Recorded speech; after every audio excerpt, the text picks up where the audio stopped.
نبی الحرمین امام القبلتین محبوب رب المشرقین والمغربین جد الحسن والحسین ابی القاسم محمد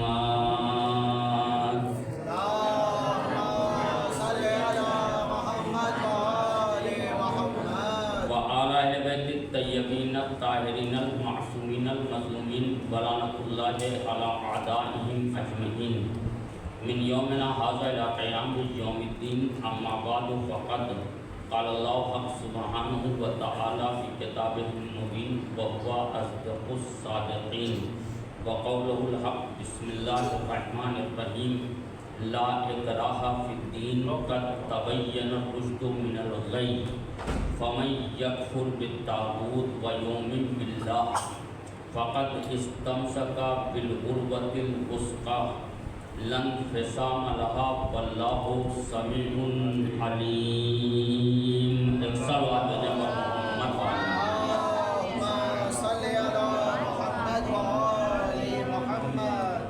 معزز سامعین کرام، عزاداران سید الشہداء، ماتمداران مظلوم کربلا، یقیناً آج محرم کی 2 تاریخ ہو گئی ہے اور شہزادی کونین کی نالین سے لپٹی ہوئی خاک کے ذرات کا صدقہ ہے کہ یقیناً شہزادی کونین اپنے لال کی عزا کے لیے سب کا انتخاب کرتی ہیں، معین کرتی ہیں کس کو کہاں ذکر حسین کرنا ہے، کس کو کہاں ذکر حسین سننا ہے۔ روایات میں یہاں تک ہے کہ جب فرش عزا بچتی ہے تو خود امام حسین علیہ السلام آتے ہیں اور آنے کے بعد جناب عباس سے ایک نام لے کر کے جو ہے وہ لکھواتے ہیں کہ بھیا عباس اس کا بھی نام لکھو، اس کا بھی نام لکھو، اس کا بھی نام لکھو، اور سب۔ یقیناً فرش عزا کی اہمیت بہت اہم ہے اور بہت عظیم ہے۔ آپ دیکھیں کہ ہمارے بہت سارے علماء، ایک بہت بڑے عالم دین گزرے ہیں کہ جن کا نام عبدالکریم حائدی تھا۔ ان کے لیے ملتا یہ ہے کہ جب ان کے کانوں میں مجلس عزا کی آواز پہنچتی تھی تو وہ جس جگہ ہوتے تھے وہیں سے سر برہنہ ہو جاتے تھے اور پا برہنہ ہو جاتے تھے، یعنی کہ جب ان کے کانوں میں مجلس عزا کی آواز پہنچتی تھی تو وہ سر برہنہ اور پا برہنہ ہو جاتے تھے اور جاتے تھے، اور جانے کے بعد مجلس عزا میں جو ہے وہ شرکت کرتے تھے۔ بہرحال کیونکہ یہ افسوس کا مقام، اور بہرحال بہت معذرت کے ساتھ میں یہ کہہ رہا ہوں کہ اگر مومنین آغاز سے ہی جو ہے وہ کوشش کریں اور وقت پر آ جائیں، جبکہ ایک ہی مجلس ہوتی ہے اور اس ایک مجلس کے لیے بھی جو ہے وہ لوگ چاہتے یہ ہیں کہ کتنا وقت جو ہے وہ نکل جائے، اور اسی وجہ سے میں اکثر و بیشتر یہ بھی کہتا ہوں کہ مجلس میں شرکت کرنے والوں کی تعداد جو ہے وہ 2-3 قسموں کی ہوتی ہے۔ ایک قسم ان کی ہوتی ہے کہ جو شروع سے لے کر کے آخر تک ہوتے ہیں، ایک قسم ان کی ہوتی ہے کہ جو مصائب میں شرکت کرتے ہیں، اور ایک قسم ان کی ہوتی ہے جو ماتم میں شرکت کرتے ہیں۔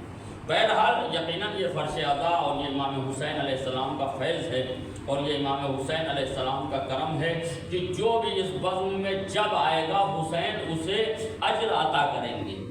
یہ امام حسین علیہ السلام کا کرم ہے، یہ امام حسین علیہ السلام کا فیض ہے۔ میں اکثر و بیشتر یہ کہتا ہوں کہ ان مجلسوں میں 2 قسم کا تبرک تقسیم ہوتا ہے۔ ایک تبرک وہ ہوتا ہے کہ جسے ہم نیاز کہتے ہیں، اور ایک تبرک وہ ہوتا ہے کہ جو روح کے لیے ہوتا ہے، یا یوں کہا جائے کہ ایک تبرک وہ ہوتا ہے جو مادی ہوتا ہے، ایک تبرک وہ ہوتا ہے جو روحانی ہوتا ہے۔ مادی تبرک کا ذائقہ کچھ دیر تک رہتا ہے، روحانی تبرک کا ذائقہ زندگی میں بھی ملے گا اور آخرت میں بھی ملے گا۔ ایک صلوات بھیجیں پر محمد والے محمد۔ اب یہ اپنا اپنا ظرف ہے، یہ اپنا اپنا کمال ہے کہ کون کیسا تبرک لے گا۔ وہ تبرک کا اہم ہے کہ جو مادی تبرک ہے، یا وہ تبرک اہم ہے جو روحانی تبرک ہے۔ یہ جو بیان ہو رہا ہے، یہ جو ذکر ہو رہا ہے، یہ جو فضائل محمد و آل محمد بیان کیے جا رہے ہیں، یہ روحانی تبرک ہے۔ اور یہ تو امام حسین علیہ السلام نے یہ طریقہ اس لیے رکھا تبرک جو تقسیم کیا جاتا ہے، یہ تبرک اس لیے تقسیم کیا جاتا ہے تاکہ جو لوگ فرش عزا سے اٹھ کر کے جائیں تو جب دوسرے دیکھیں تو انہیں یہ سمجھ میں آئے کہ یہ جہاں سے آ رہے ہیں خالی ہاتھ نہیں آ رہے ہیں، نہیں بلکہ کچھ نہ کچھ لے کر کے آ رہے ہیں، خالی ہاتھ نہیں آ رہے ہیں۔ لہٰذا وہ تبرک مادی تبرک ہے جو نیاز کے طور پہ، تبرک کے طور پر جو تقسیم ہوتا ہے۔ اصل تبرک جو ہے یہ ذکر محمد و آل محمد علیہ السلام ہے، اور یقیناً کیونکہ فرش اعضا پر جتنی دیر بھی انسان بیٹھے گا اتنی دیر جو ہے اس کے نامہ اعمال میں ثواب لکھا جائے گا۔ آپ ثواب کے حوالے سے بہت ساری چیزیں ہیں، لیکن ایک ثواب جو ہے جس کا ہم اندازہ نہیں لگا سکتے، بارہا آپ سنتے رہتے ہیں، بارہا آپ نے سنا ہوگا، بہت سارے ذاکرین سے سنا ہوگا، وہ ثواب کون سا ہے؟ وہ ثواب وہ ہے کہ محمد و آل محمد پر صلوات، ایک صلوات بھیجے پر محمد والے۔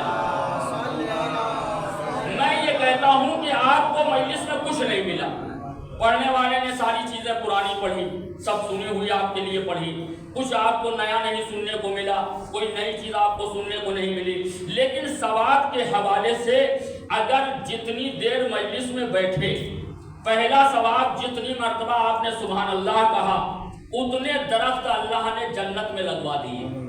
روایت ہے یا نہیں؟ ہر سبحان اللہ پر ایک درخت اللہ جنت میں لگوا دیتا ہے، یہ ثواب۔ پھر آل محمد پہ صلوات کے ثواب کی فضیلت کیا ہے؟ صلوات کی فضیلت اتنی ہے کہ جس کا شمار روایت میں ہے، پیغمبر اسلام حضرت محمد مصطفیٰ صلی اللہ علیہ وسلم جب معراج پر گئے تو جبرائیل نے ایک فرشتے سے ملاقات کرائی۔ وہ فرشتہ وہ تھا کہ جس کے 10,000 ہاتھ تھے اور ہر ہاتھ میں 10,000 انگلیاں تھیں اور ہر انگلی میں 10,000 پور تھے۔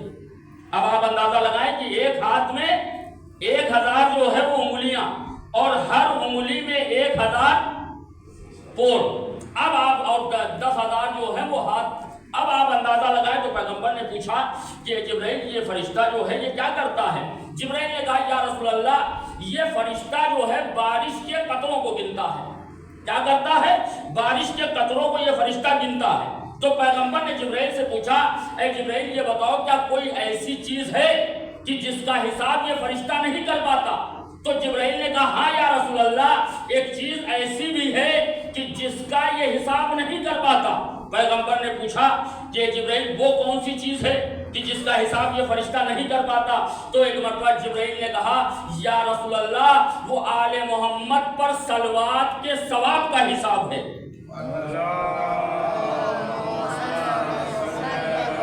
وہ آل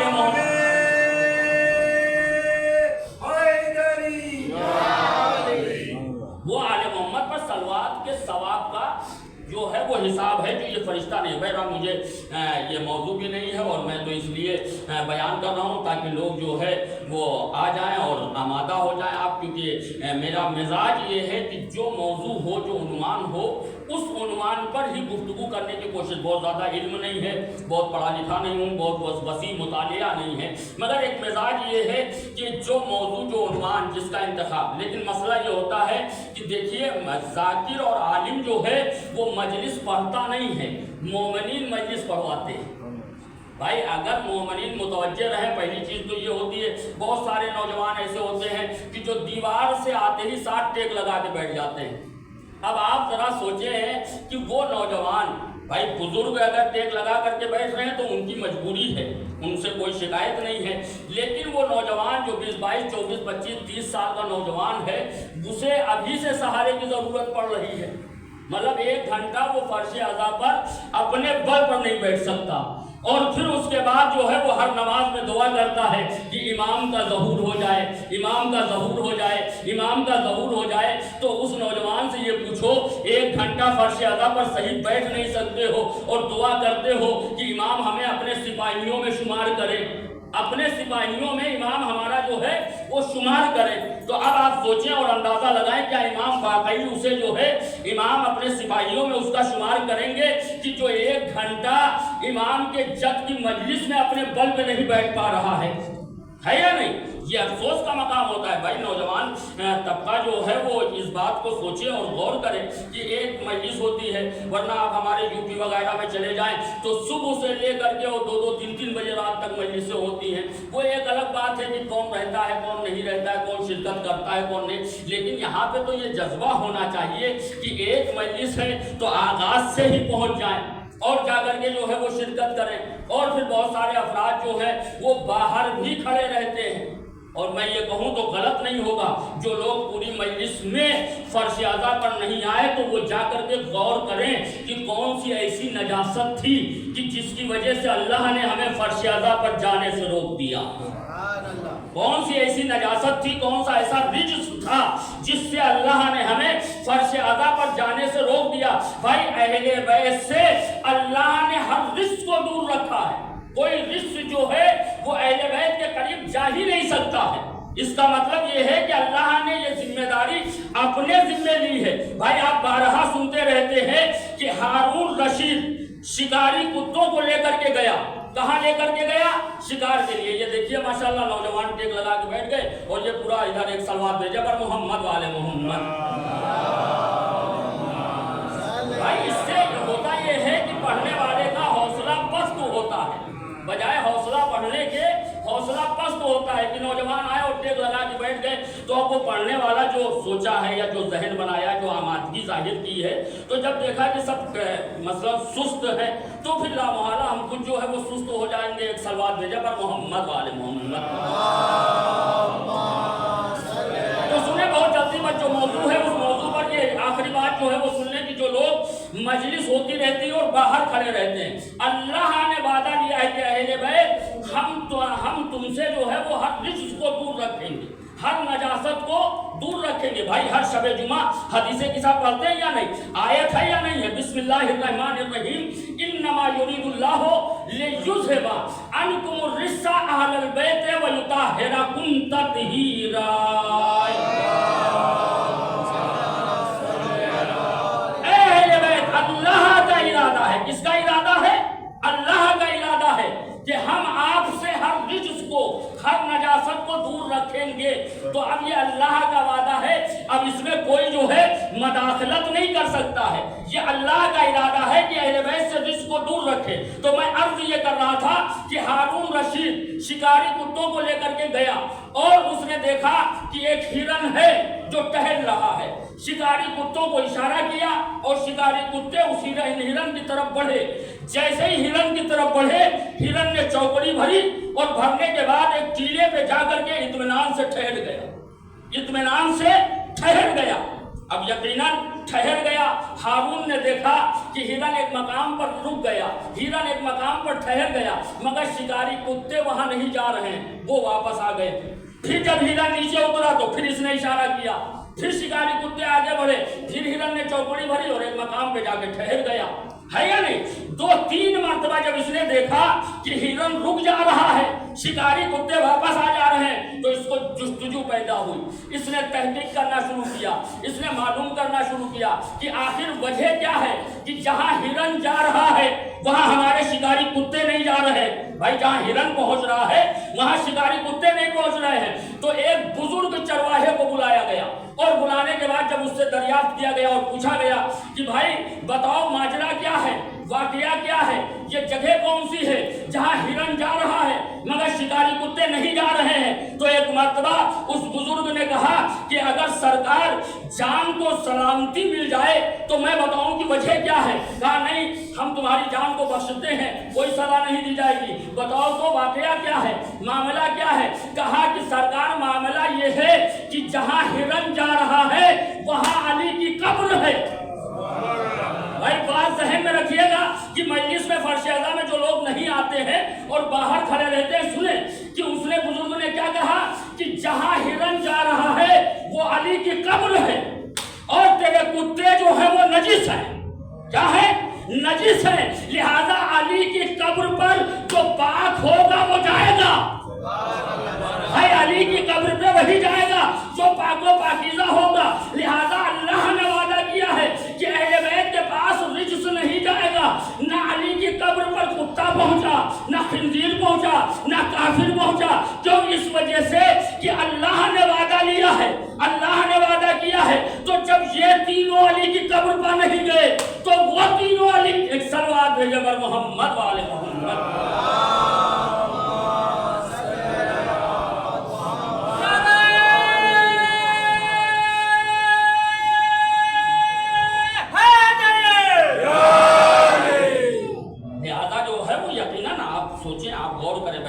اگر آپ کوشش کریں گے، بہت زیادہ وقت نہیں ہے، 2-4-5 دن اور ہیں، اگر آپ شروع سے آ جائیں اور شرکت کریں تو جو بہرحال بہت زیادہ مطالعہ نہیں، جو بھی مختصر مطالعہ ہے وہ میں یہ چاہوں گا کہ زیادہ سے زیادہ آپ تک پہنچاؤں، زیادہ سے زیادہ جو ہے بات جو ہے وہ آپ تک فضائل محمد و آل محمد اور عظمت آل محمد جو ہے وہ آپ تک پہنچانے کی کوشش کروں۔ یقیناً جس آیت کریمہ کو ہم نے سرنامہ سخن قرار دیا ہے، اس آیت الکرسی کی بڑی اہمیت ہے، بڑی فضیلت ہے، بڑا اہم مقام ہے۔ روایت میں یہ ہے کیونکہ اس آیت الکرسی میں اللہ نے اسم اعظم رکھا، اور یقیناً اس آیت الکرسی پر جتنی بھی گفتگو کی جائے گی وہ کم ہے، مگر میں پھر بھی چاہتا یہ ہوں کہ جتنے دن یعنی 10 محرم 12 محرم جب تک ہوں تب تک کوشش کروں گا کہ اسی آیت کریمہ کے ذیل میں فضائل آل محمد اور عظمت آل محمد جو ہے وہ آپ تک آیت الکرسی کی اہمیت یہ ہے کہ روایت میں یہ ہے کہ اگر کوئی پنجگانہ نماز کے بعد، ہر پنجگانہ نماز میں ہر نماز کے بعد کوئی آیت الکرسی کو پڑھتا ہے تو اللہ اس کے اور جنت کے درمیان میں صرف موت کا فاصلہ رہ جاتا ہے۔ یہ آیت الکرسی کی اہمیت ہے۔ لہذا کل کہاں تک گفتگو ہوئی تھی، میں جلدی سے عرض کر دوں، لا اکراہ فی الدین، دین میں کسی قسم کا جبر نہیں، زبردستی نہیں۔ اللہ نے ان تینوں آیتوں میں، پہلی آیت میں اللہ نے توحید کو سمجھایا، تب کہا لا اکراہ فی الدین، دین میں کسی قسم کا جبر نہیں ہے، تو اس وجہ سے تاکہ تمہیں اللہ کے اختیارات پتہ چل گئے، اللہ کے کمالات پتہ چل گئے، لہذا اللہ جو ہے تمہارے دین کا محتاج نہیں ہے کہ اگر تم دین کو اقرار کرو گے تو اللہ کی فضیلت میں کوئی اضافہ نہیں ہوگا، اور اگر تم دین کا اقرار نہیں کرو گے تو اللہ کی فضیلت میں کوئی کمی نہیں آئے گی۔ اسی لیے اللہ نے پہلی آیت میں توحید کو سمجھایا کہ توحید کہتے کسے ہیں، توحید کے اختیارات کیا ہیں۔ اب دین کا مسئلہ یہ ہے کہ دین جو ہے وہ عقیدے سے شروع ہوتا ہے اور عمل پر ختم ہوتا ہے۔ پوری توجہ چاہتا ہوں، دین کہاں سے شروع ہوتا ہے؟ عقیدے سے۔ عقیدہ کسے کہتے ہیں؟ اصول دین کو۔ عمل کسے کہتے ہیں؟ فروع دین کو۔ میں اپنے بچوں کے لیے عرض کر دوں کہ عقیدے میں تقلید حرام ہے، عقیدے میں تقلید حرام ہے، عمل کے لیے تقلید ہے، عقیدے کے لیے تقلید نہیں ہے۔ دیکھیے آج حالات ایسے ہو رہے ہیں کہ اخباریت اور ملنگیت جو ہے وہ مرجع اور علماء کی معذاللہ مخالفت کر رہی ہے، لیکن میں عرض کر دوں بغیر تقلید کے نہ کوئی عمل قابل قبول ہے۔ دیکھیے تقلید کی اہمیت ہے، ایسے ہی نہیں ہے۔ تقلید جو شریعت میں رکھی ہے، اور خود موجودہ امام نے فرمایا کہ امام نے فرمایا کہ آیا علماء جو ہیں وہ تم پر حجت ہیں، لہذا علماء کی بڑی فضیلت، موقع رہے گا تو عرض کروں گا۔ ابھی میں عرض کر دوں کہ تقلید جو ہے اصول دین میں نہیں ہے، تقلید کس میں ہے؟ فروع دین میں۔ مگر فروع دین میں بھی جو تقلید ہے افعال کے متعلق ہے، افعال کے متعلق ہے، وہ اس کے متعلق نہیں ہے کہ جو اللہ نے شریعت میں جن چیزوں کو واجب قرار دیا ان کے افعال کے متعلق تقلید ہے۔ مثلا اصول دین میں توحید، عدل، نبوت، امامت، قیامت، یہ کیا ہے؟ یہ اصول دین ہے۔ انہیں کیا کہتے ہیں؟ انہیں عقیدہ کہتے ہیں۔ عقیدے کے حوالے سے تقلید نہیں ہے۔ تقلید سے مطلب کیا ہے کہ باپ نے کہا اللہ کو ایک مانو، ہم نے مان لیا۔ باپ نے کہا کہ اللہ عادل ہے، ہم نے اللہ کو عادل مان لیا۔ باپ نے کہا کہ بیٹا 1,24,000 انبیاء آئے، ہم نے 1,24,000 انبیاء کو مان لیا۔ باپ نے کہا کہ بیٹا 12 امام آئے، مان لو، ہم نے 12 امام مان لیے۔ باپ نے کہا کہ قیامت ہے، مان لو۔ تو یہ کیا ہے؟ یہ تقلید ہے، یا کسی مولوی نے یا عالم نے بتایا، تو کسی کے بتانے سے توحید کو ماننا یہ عقیدہ نہیں ہے، بلکہ عقیدہ کہتے اسے ہیں کہ جو اپنی عقل کی بنیاد پر مانے، یہ ہے عقیدہ، یہ ہے اصول دین۔ یعنی توحید کو ماننا ہے تو عقل کی بنیاد پر، عدالت کو ماننا ہے تو عقل کی بنیاد پر، نبوت کو ماننا ہے تو عقل کی بنیاد پر، امامت کو ماننا ہے تو عقل کی بنیاد پر۔ اللہ نے ہمیں ایسے ہی نہیں خلق کیا، بلکہ اللہ عادل ہے۔ عدالت کا تقاضا یہ ہے کہ ہماری ہدایت کا انتظام کرے تو 1,24,000 انبیاء بھیجے۔ انہوں نے کہا، اللہ نے چاہا کہ یہ آخری نبی کے بعد یہ ہدایت کا سلسلہ ختم نہ ہو، تو اس کے بعد اس نے 12 اماموں کا سلسلہ رکھا تاکہ لوگ جو ہے گمراہ نہ ہونے پائیں، ہے یا نہیں؟ اور پھر اس نے کہا کہ یہ دنیا ایسے ہی نہیں ہے، بلکہ جب تم یہاں سے جاؤ گے تو اللہ نے ایک دن قیامت کا دن رکھا ہے جس دن حساب و کتاب ہوگا۔ یہ ہے عقیدہ، اور عقیدے کے متعلق کوئی تقلید کا حکم نہیں ہے۔ اور اگر آپ توضیح اٹھا کر کے دیکھیں گے تو اس میں بھی صاف صاف آپ کو ملے گا کہ عقیدے میں تقلید نہیں ہے، عمل میں تقلید ہے تو کس میں؟ افعال میں ہے۔ کیسے؟ نماز کے لیے تقلید نہیں ہے کہ نماز واجب ہے یا نہیں، روزہ واجب ہے یا نہیں، حج واجب ہے یا نہیں، بلکہ اس کے افعال کے متعلق تقلید ہے۔ کیسے تقلید؟ نماز ہم نے 4 کی جگہ 5 پڑھ لی، تو اب عالم کا حکم کیا ہے؟ سفر میں جا رہے ہیں تو عالم کا حکم کیا ہے کہ 4 رکعتی 2 رکعت پڑھنی ہے، اور جو ہے وہ 3 رکعتی جو ہے وہ 3 ہی پڑھنی ہے یا 1.5 پڑھنی ہے یا نہیں؟ اس میں کیا ہے؟ اس میں تقلید ہے۔ روزے کے وجوب میں تقلید نہیں، تقلید اس میں ہے کہ آیا ہم سفر پر ہیں تو کتنے دن کا سفر ہے، کہ روزہ ہمارا قصر ہے یا ہمیں روزہ رکھنا ہے، روزہ جو ہمارے لیے قصر ہوگا اس کے لیے کتنے کلومیٹر ہمیں جانا ہے۔ یہ بہت سارے مسائل ہیں، بہرحال میں بہت الجھانا نہیں چاہتا ہوں، اپنی بات جلدی سے میں آپ تک پہنچا دوں۔ تو دوسری بات یہ ہے کہ عقیدہ وہ اہم چیز ہے کہ جس کو کوئی پورا نہیں کر سکتا۔ پوری توجہ چاہتا ہوں، عقیدہ جو ہے اس میں اگر کوئی کمی رہ گئی تو کوئی پوری نہیں کر سکتا۔ دلیل کیا ہے؟ دلیل یہ ہے کہ اگر ہم نے 1,24,000 انبیاء کی جگہ پر 1,23,999 انبیاء مانے، ایک کو نبی نہیں مانا، تو اب اس میں جو ہے ہمارا بیٹا اگر 1,24,000 انبیاء پر عقیدہ رکھتا ہے تو اس کا عقیدہ ہمارے عقیدے کو فائدہ نہیں پہنچائے گا، پہنچائے گا؟ نہیں پہنچائے گا۔ اگر ہم معاذ اللہ کو عادل نہیں مان رہے، اللہ کو اللہ تو مان رہے مگر عادل نہیں مان رہے، تو اگر اسے عادل نہیں مان رہے ہیں تو ہمارا بیٹا اگر اللہ کی عدالت کا اقرار کر رہا ہے تو اس کا فائدہ ہمیں نہیں پہنچے گا، ہے یا نہیں؟ اگر ہم 12 اماموں میں 8 امام مان رہے، 4 نہیں مان رہے، تو اب یہ عقیدے میں اگر کمی ہوگی تو کوئی پوری نہیں کر سکتا۔ اس کی دلیل یہ ہے، اسی وجہ سے ہمارے ہاں جب میت کو قبر میں لٹایا جاتا ہے تو عمل کے متعلق نہیں پوچھا جاتا ہے، عقیدے کے متعلق پوچھا جاتا ہے۔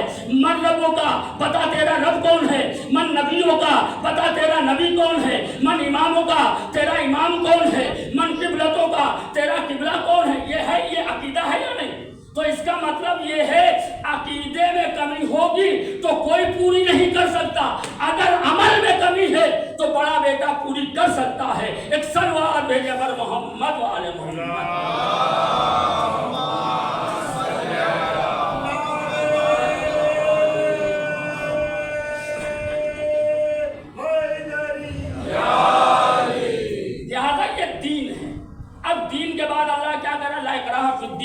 دین میں کسی قسم کا جبر نہیں، لا اکراہ فی الدین، قد تبین الرشد من الغی۔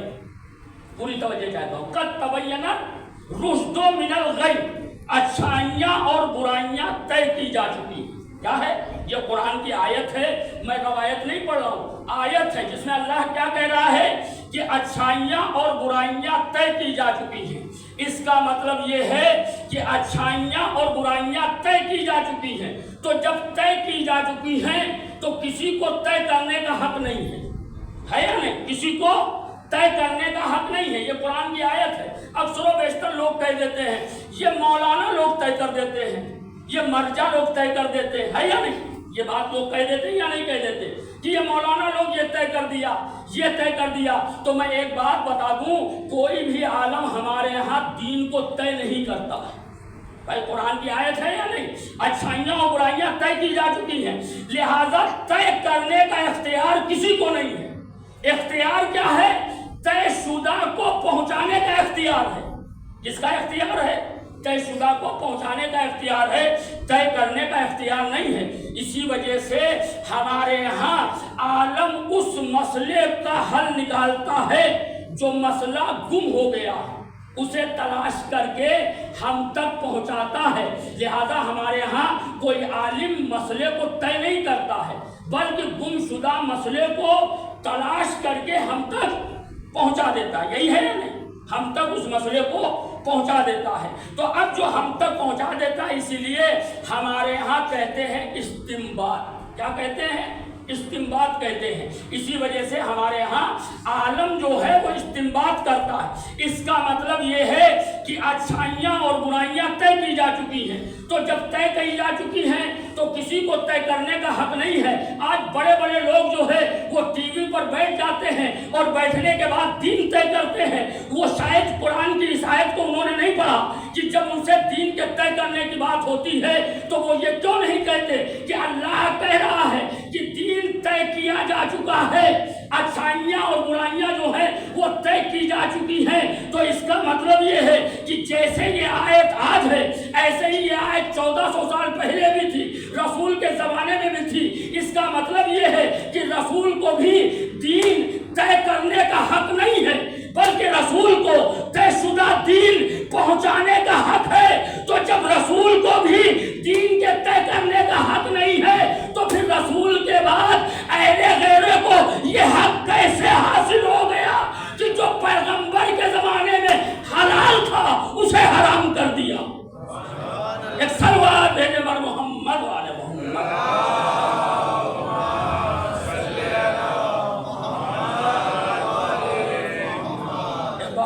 صلوات بھیجے بر محمد والے۔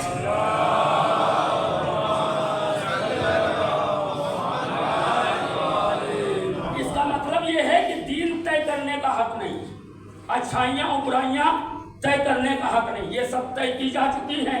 ہمارا کام اتنا ہے کہ طے شدہ کو ماننا۔ قد تبین الرشد من الغی۔ اب آگے کی آیت کیا ہے؟ فمن یکفر بالطاغوت۔ اب پوری توجہ چاہتا ہوں، کیا قرآن کہہ رہا ہے؟ یعنی اچھائیاں برائیاں طے کی جا چکی، لا اکراہ فی الدین، قد تبین الرشد من الغی، فمن یکفر بالطاغوت۔ اب ذمہ داری کیا ہے؟ ذمہ داری ہے طاغوت کا انکار کرنا۔ کیا ہے؟ طاغوت کا انکار کرنا۔ پہلے کیا ہے؟ فمن یکفر بالطاغوت، اس کے بعد کیا ہے؟ ویؤمن باللہ۔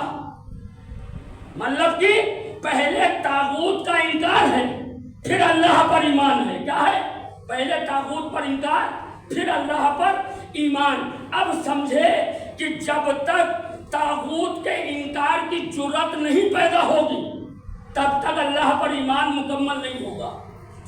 بھائی تب تک اللہ پر ایمان مکمل نہیں ہوگا۔ قرآن کی آیت ہے فمن یکفر بالطاغوت، طاغوت کا انکار کرو، ویؤمن باللہ، تب اللہ پر ایمان لاؤ۔ اس کا مطلب یہ ہے کہ پہلے طاغوت کے انکار کی جرأت ہو، اس کے بعد اللہ پر ایمان ہو۔ اب آج کے زمانے میں دیکھنا ہو تو ایران دلیل ہے کہ ایران نے بتایا کہ ہم طاغوت کا انکار کرتے ہیں۔ بھائی جب ایمان مکمل ہوگا، جب ایمان مستحکم ہوگا، جب ایمان مضبوط تب ہوگا کہ جب طاغوت کے انکار کی جرأت پیدا ہو، ہمت پیدا ہو۔ یہی امام حسین علیہ السلام نے بھی کیا، یزید سے بیعت کی انکار کیا ہے، تو جو یہ انکار کیا ہے یہی ہے طاغوت کا انکار، اور یہی ہے اللہ پر ایمان۔ چلیے بہت بحث کروں گا تو بہت زیادہ وقت ہو جائے گا، اب پوری توجہ چاہتا ہوں۔ بھائی قرآن کی آیت کیا کہہ رہی ہے؟ فمن یکفر بالطاغوت، یعنی طاغوت کے انکار کی جرأت ہو تب اللہ پر ایمان۔ اب طاغوت کا انکار کیا ہے؟ تو دیکھیے ہمارے اور آپ کے پانچویں امام، امام محمد باقر علیہ السلام، یہ طاغوت کا انکار کیا ہے؟ پوری توجہ چاہتا ہوں۔ پانچویں امام نے مسلمانوں کے بڑے امام سے ایک دن پوچھا، اور وہ بڑے امام سے کیا پوچھا؟ امام نے یہ پوچھا کہ یہ بتاؤ وہ کون سا جملہ ہے جس کا آدھا حصہ کفر ہے اور آدھا ایمان ہے؟ پانچویں امام نے مسلمانوں کے بڑے امام ابو حنیفہ سے پوچھا۔ کیا پوچھا امام نے یہ پوچھا کہ یہ بتاؤ وہ کون سا جملہ ہے